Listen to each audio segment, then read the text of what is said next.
नमस्कार, दीप्स किचन मराठीमध्ये मी दीपाली आपलं मनापासून स्वागत करते। चला तर मग आजच्या आपल्या रेसिपीला सुरुवात करूयात। मुगाची भाजी करण्यासाठी मी 1 वाटी मूग 4 ते 5 तास पाण्यामध्ये भिजत ठेवले होते। एक मोठा बटाटा घेतला आणि त्याची सालं काढून तो असा बारीक कट करून घेतलेला आहे। लहान साईजचे 3 टोमॅटो घेतले। तुमच्याकडे जर टोमॅटो मोठा असेल तर 1 टोमॅटो घेतला तरीही चालेल। 1 चमचा आलं लसणाची पेस्ट, 2 हिरव्या मिरच्या कट करून घेतल्यात, अर्धा चमचा हळद, चवीनुसार मीठ लागणार आहे, थोडी कोथिंबीर बारीक चिरून घेतलेली आहे, 1 चमचा जिरे, 1 दालचिनीचा तुकडा, 2 लवंगा, 1 चमचा धने पावडर, 1.5 चमचे बेडगी मिरची पावडर घेतली, ही जास्त तिखट नसते, 1 चमचा किचन किंग मसाला घेतलेला आहे। तुमच्याकडे जर किचन किंग मसाला नसेल तर गरम मसाला वापरला तरीही चालेल। 4 ते 5 लसणाच्या पाकळ्या टेचून घेतलेल्या आहेत, पाव चमचा हळद, 1 चमचा कसुरी मेथी, 5 चमचे दही घेतले। दही आपल्याला जास्त आंबट घ्यायचं नाही आणि 1 मोठा कांदा बारीक कट करून घेतलेला आहे। मी कुकर घेतलाय, कुकर मध्ये मूग काढून घेते।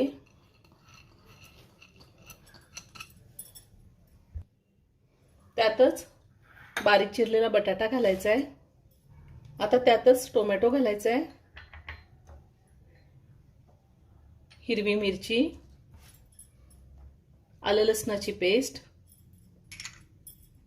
हळद आणि चवीनुसार मीठ घालायचे। मी मीठ आत्ताच घातलेलं आहे। आता आपल्याला ह्यामध्ये पाणी घालायचे, साधारण 2 ग्लास पाणी घातले। आता हे सगळं व्यवस्थित मिक्स करून घेऊया आणि आता कुकरचं झाकण लावून मी कुकरच्या 4 शिट्ट्या घेणार आहे। मूग शिजताय तोपर्यंत आपण दह्यामध्ये हे पावडर मसाले घालून घेऊया। हळद, धने पावडर, किचन किंग मसाला आणि बेडगी मिरची पावडर। आता हे सगळं व्यवस्थित मिक्स करून घ्यायचे। मी नेहमीच तुम्हाला साध्या आणि सोप्या पद्धतीने रेसिपी दाखवण्याचा प्रयत्न करते। तुम्हाला जर माझ्या रेसिपी आवडत असेल तर तुम्ही कमेंट करून मला नक्की कळवत जा। ह्या आधी सुद्धा मी खूप साऱ्या veg non veg recipe upload केलेल्या आहेत, त्याची लिंक मी डिस्क्रिप्शन बॉक्समध्ये दिली आहे, तुम्ही पाहू शकता। दह्यामध्ये हे सगळे पावडर मसाले मी व्यवस्थित मिक्स करून घेतलेले आहेत। कुकरच्या 4 शिट्ट्या करून मी मूग चांगले शिजवून घेतलेले आहेत। आपल्याला मूग जरा जास्त शिजवायचे आणि आता हे जे टोमॅटो आहेत ते मी काढून घेणार आहे। आपल्याला हे मिक्सरच्या भांड्यातून बारीक करून घ्यायचे, पेस्ट तयार करून घ्यायची। टोमॅटो थंड झाल्यावर मी त्याची सालं काढून पेस्ट तयार करून घेणार आहे। मी गॅसवर कढई ठेवली, त्यामध्ये मोठे 2 चमचे तेल घातले। तेल गरम झाले, त्यामध्ये जिरे, दालचिनी आणि लवंग घालूया। त्यातच टेचलेला लसूण घालायचा आहे आणि बारीक चिरलेला कांदा घालायचा आहे। कांदा थोडा लाल होईपर्यंत चांगला परतून घ्यायचा आहे आपल्याला।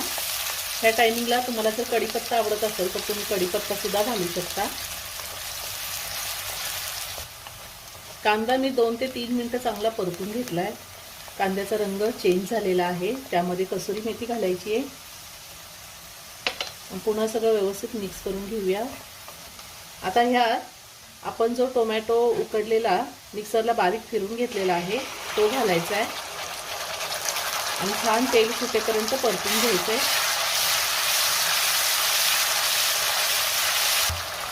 टोमॅटो उकडून घेतलेला आहे, त्यामुळे परतायला जास्त वेळ लागत नाही। आता ह्यातच आपल्याला थोडी बारीक चिरलेली कोथिंबीर घालायची आहे। फोडणीमध्ये कोथिंबीर घातली की भाजीला खूप छान स्वाद येतो।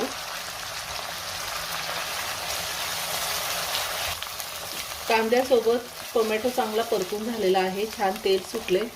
आता गॅसची फ्लेम आपल्याला लो करायची आणि दह्यामध्ये जे मसाले पावडर मसाले जे आपण मिक्स करून घेतलेले ती पेस्ट आपल्याला ह्यामध्ये घालायची।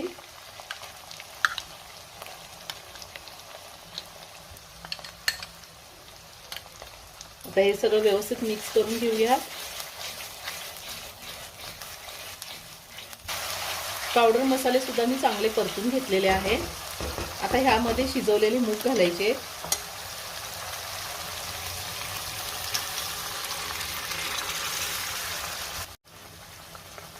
हे सगळं व्यवस्थित मिक्स करून घेऊया। मीठ आपण आधीच घातलेलं आहे मूग शिजवताना। आणि ज्या बाउलमध्ये आपण पावडर मसाले दह्यामध्ये मिक्स केले होते त्यात मी थोडं पाणी घालून तेही घालते। तुम्हाला भाजी किती पातळ किंवा घट्ट हवी आहे त्या अंदाजे तुम्ही पाणी घालू शकता। पाणी आपल्याला गरमच घालायचंय। मी अजून थोडं पाणी घालणार आहे। साधारण अर्धा ग्लास पाणी घातले। पुन्हा सगळं व्यवस्थित मिक्स करून घेऊया। आणि आता 2 ते 3 मिनिटं भाजी मी चांगली उकळून घेणार आहे। 3 ते 4 मिनिटं झालेली आहे। मी भाजी चांगली उकळून घेतली आहे। आपली मुगाची भाजी तयार करून झालेली आहे। वरतून थोडी कोथिंबीर घालते आणि ही भाजी एका बाउलमध्ये काढून घेते। खूप छान झाली भाजी।